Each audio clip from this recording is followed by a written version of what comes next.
Assalamualaikum warahmatullahi wabarakatuh. Yang terhormat, Ibu Indri Heri Susanti, SKEP MKEP sebagai penguji 1, Bu Feti Kumala, SSTMK sebagai penguji 2, Pak Madio Marioto, SKEP Nurse MNS sebagai penguji 3. Perkenalkan, nama saya Arif Wahyu Rohman dari D3 Keperawatan Universitas Harapan Bangsa Purwokerto. Saya akan mempresentasikan karya tulis ilmiah saya dengan judul Asuhan Keperawatan Ansietas pada Nyonya P dengan kanker payudara di ruang Bougainville RSUD Margono Soekarjo Purwokerto. Bab 1 Latar belakang. Kanker merupakan masalah kesehatan dunia termasuk Indonesia, terutama kanker payudara yang menyerang kaum perempuan. Kenapa kanker payudara dapat terjadi? Kanker payudara terjadi karena adanya sel tunggal yang tumbuh secara abnormal dan tidak terkendali, sehingga dapat menjadi tumor ganas yang dapat menghancurkan dan merusak sel atau jaringan yang sehat. Seringkali pasien kanker payudara mengalami kecemasan, seperti penelitian yang dilakukan oleh Susilowati tahun 2014, bahwa 50% pasien kanker payudara yang menjalani kemoterapi mengalami ansietas sedang. Kemudian angka kejadian kanker payudara.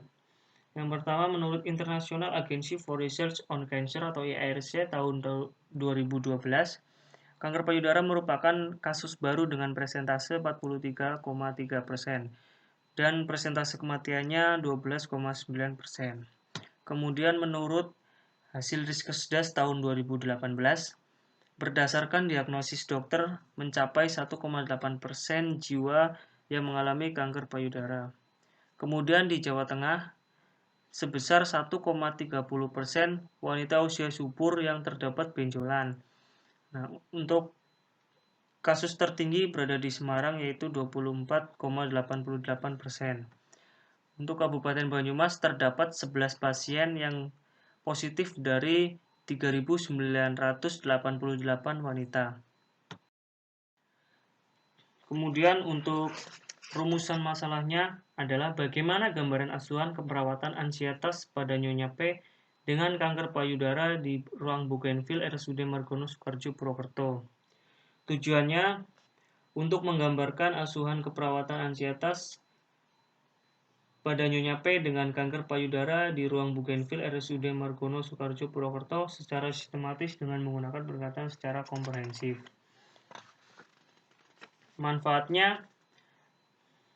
Manfaat bagi masyarakat, terutama bagi responden dan keluarga, yaitu dapat memperoleh pengetahuan dalam merawat pasien khususnya dengan masalah kanker payudara. Kemudian bagi pengembangan ilmu dan teknologi keperawatan untuk menambah wawasan ilmu dan pengetahuan dalam bidang keperawatan. Kemudian manfaat bagi penulis adalah memperoleh ilmu dan pengalaman dalam menerapkan hasil riset keperawatan. Bab 2. A. Konsep dasar kanker payudara. Yang pertama, definisinya. Kanker payudara merupakan sel tunggal yang tumbuh secara abnormal dan tidak terkendali, terjadi secara cepat, dan tumbuh pada jaringan payudara. Klasifikasinya secara umum, kanker payudara dibagi menjadi dua, yaitu kanker payudara invasif dan kanker payudara non-invasif. Kemudian menurut jenis kanker payudaranya terbagi menjadi 4, yaitu lobular karsinoma in situ, ductal karsinoma in situ, infiltrating lobular karsinoma, dan infiltrating ductal karsinoma.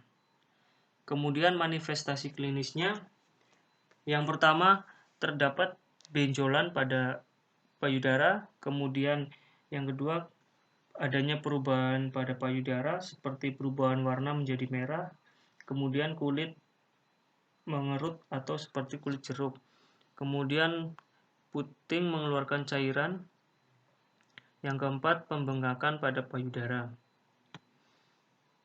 Pemeriksaan penunjangnya adalah pemeriksaan payudara sendiri, pemeriksaan mamogram, pemeriksaan duktografi, biopsi, magnetic resonance imaging, dan pemeriksaan ultrasonografi.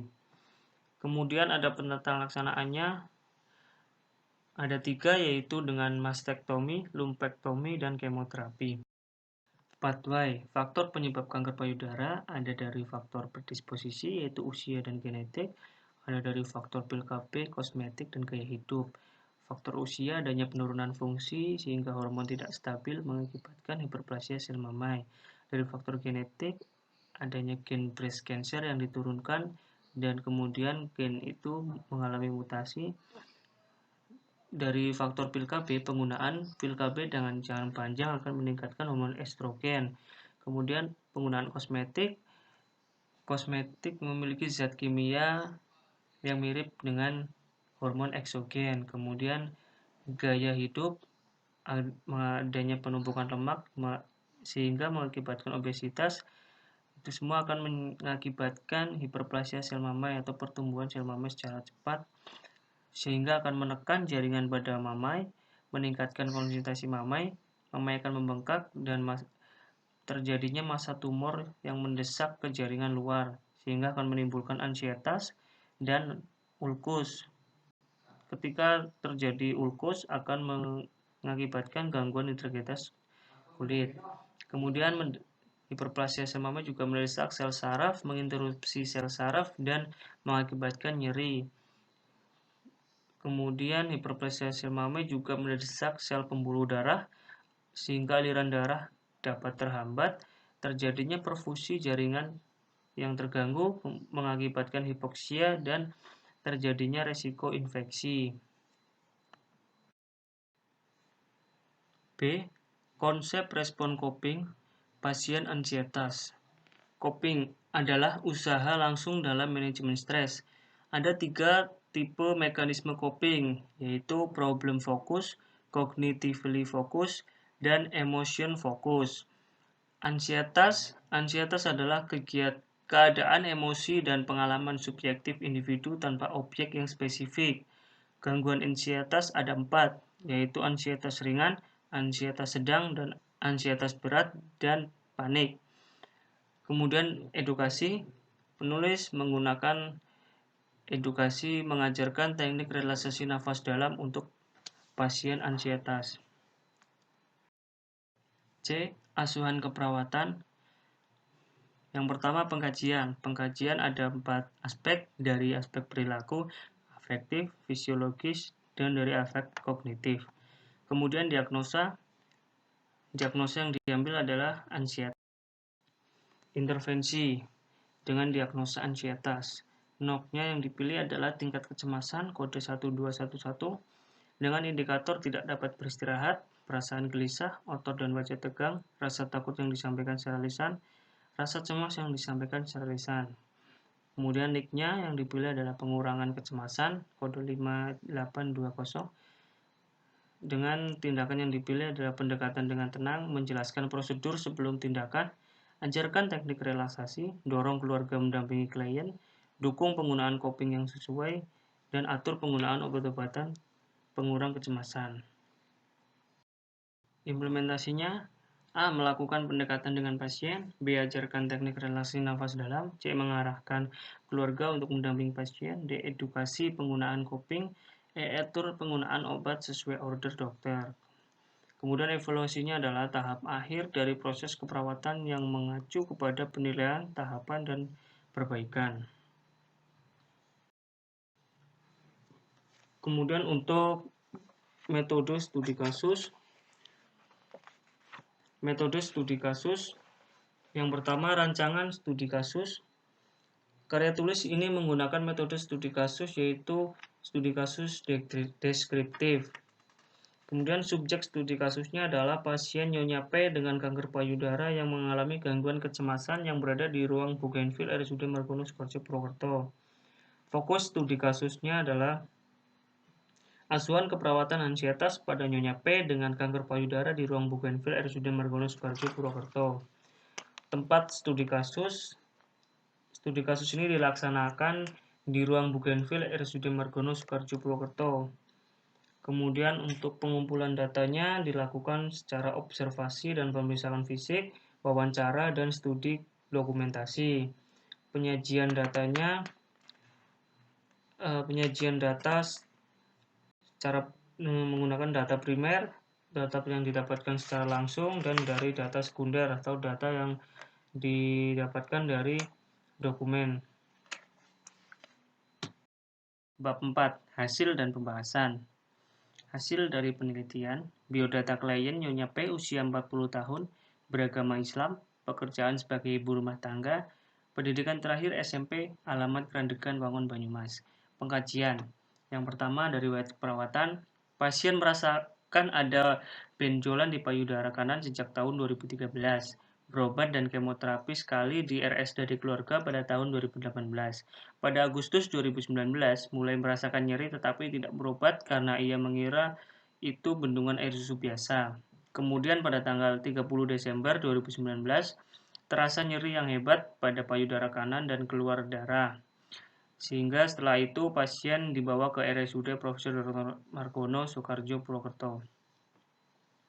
Kemudian riwayat kesehatan, pasien mengatakan pernah dirawat di rumah sakit dari keluarga pada tahun 2018 dan mendapatkan diagnosa kanker payudara. Pasien telah mendapatkan pengobatan dan menjalani kemoterapi yang pertama.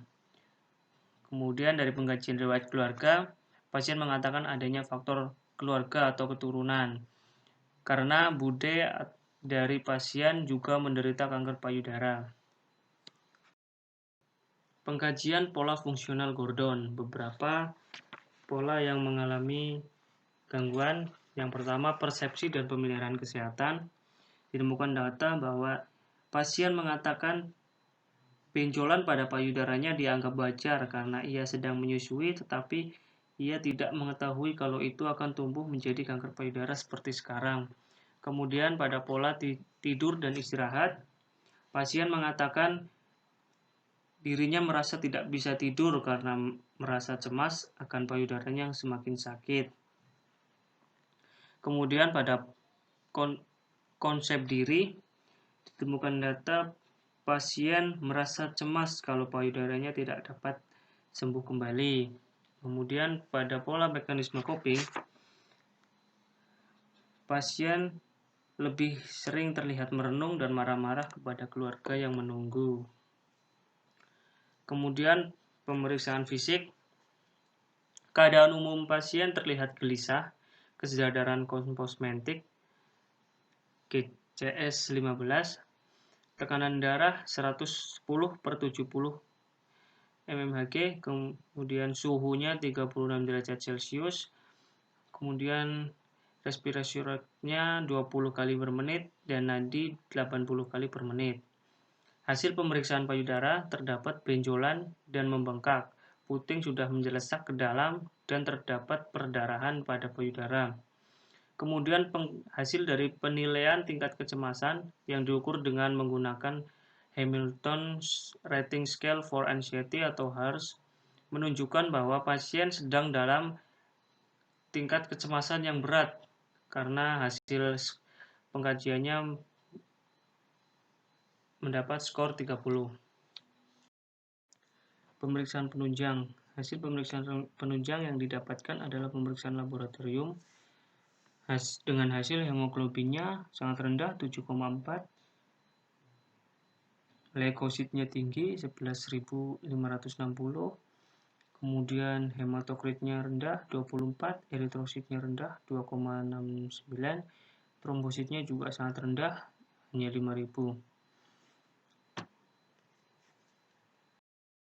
Analisis datanya didapatkan data subjektif. Nyonya P mengatakan merasa khawatir akan payudaranya yang semakin parah dan tidak bisa sembuh kembali, dan merasa tidak percaya diri karena payudara sebagai organ vital perempuan mengalami sakit yang parah. Selain itu, ia juga merasakan susah tidur. Data objektifnya, Nyonya P terlihat banyak merenung sendiri, terkadang emosinya tidak stabil dan marah-marah atau gelisah. Kemudian tekanan darahnya 110/70 mmHg dan hemoglobinnya 7,4. Mulut terlihat kering dan hasil pengukuran cemas menunjukkan pasien sedang dalam kecemasan berat. Diagnosa keperawatan untuk Nyonya P adalah ansietas berhubungan dengan ancaman status terkini.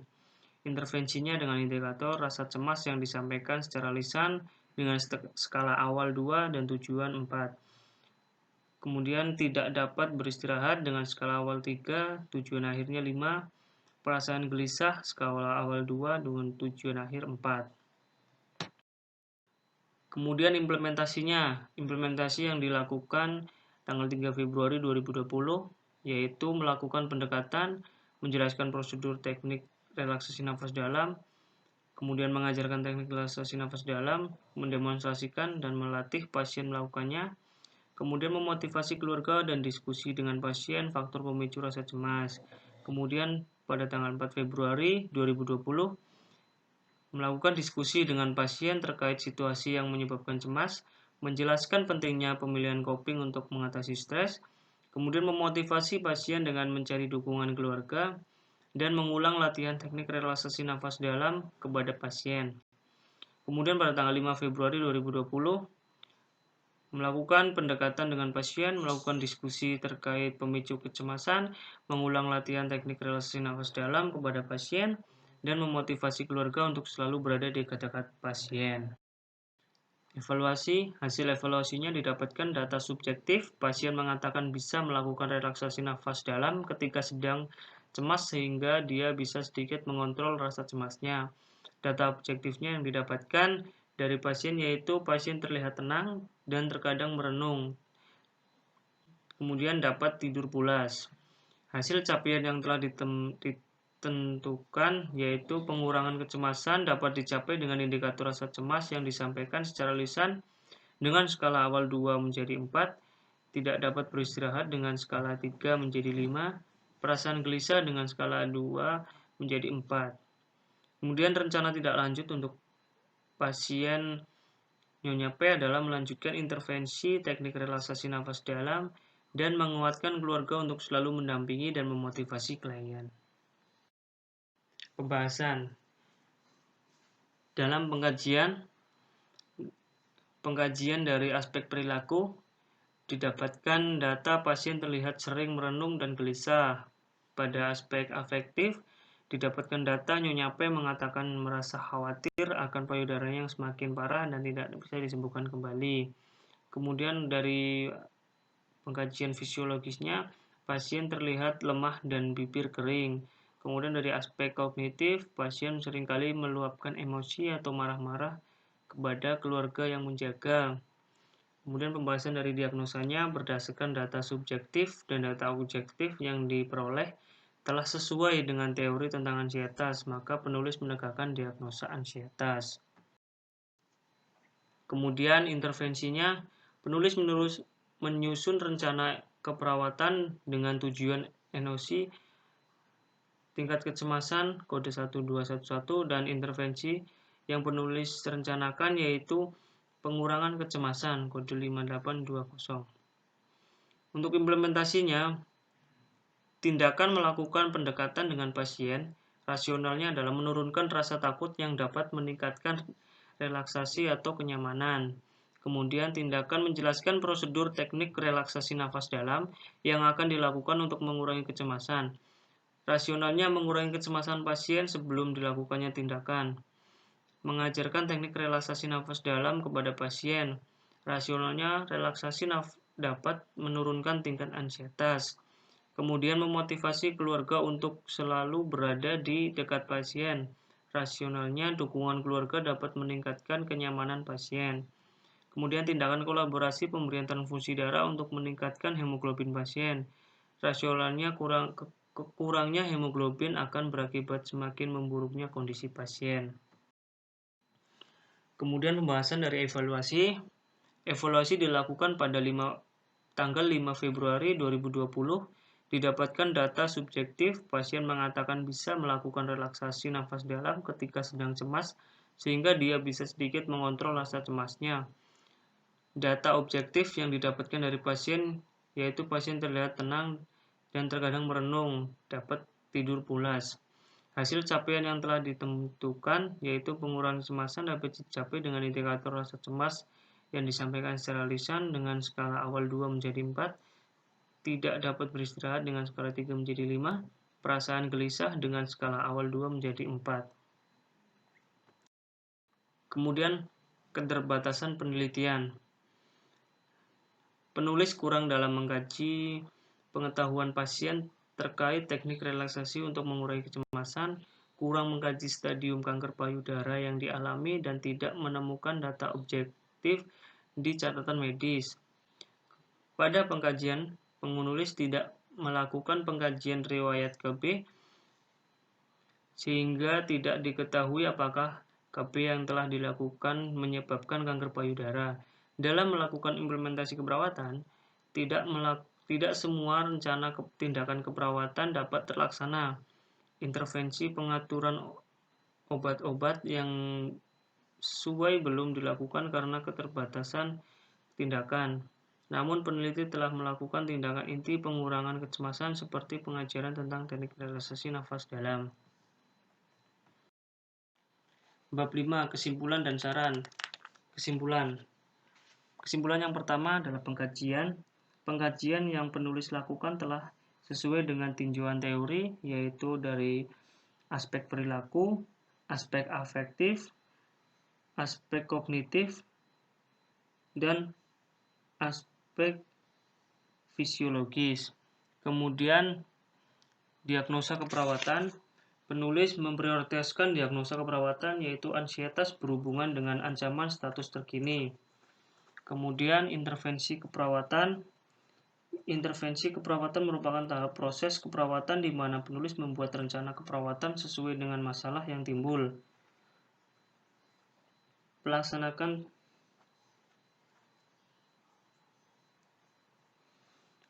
Kemudian implementasi keperawatan. Pelaksanaan tindakan keperawatan yang penulis lakukan sesuai dengan rencana keperawatan yang telah dibuat.